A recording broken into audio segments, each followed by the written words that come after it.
जरांगे पाटलांनी 24 डिसेंबरपर्यंत सरकारला मुदत दिली आहे. त्यामुळे सरसकट आरक्षणाचं लिखित आश्वासन पूर्ण करा, नाहीतर आम्हीही जरांगेसोबत आंदोलनाला बसणार, असा इशारा सरकारमध्येच आमदार बच्चू कडू यांनी दिलाय.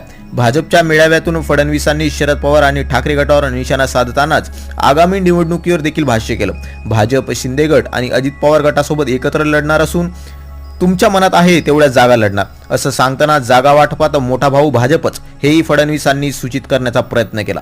दोन्हीही निवडणूक तीनही पक्ष आपण एकत्रित लढणार आहोत. आपल्याला किती जागा मिळतील, त्यांना किती जागा मिळतील, काळजी करू नका. एकतर पहिल्यांदा तुम्हाला सांगतो की तुमच्या मनात आहेत तेवढ्या जागा आपल्याला मिळणार आहेत, त्यापेक्षा कमी जागा आपल्याला मिळणार आहे. मी या निमित्ताने एक सांगू इच्छितो की जे हे काही तीन पक्ष तिकडे एकत्रित आहेत, काँग्रेस पक्षाची तर काय अवस्था आहे हे सांगण्याची आवश्यकता नाहीये. बघा की सुधीर भाऊंनी सांगितले खरं आहे की राहुल गांधी हे ईश्वराने आपल्याला दिलेलं वरदान आहे. विरोधी पक्षाचा प्रमुख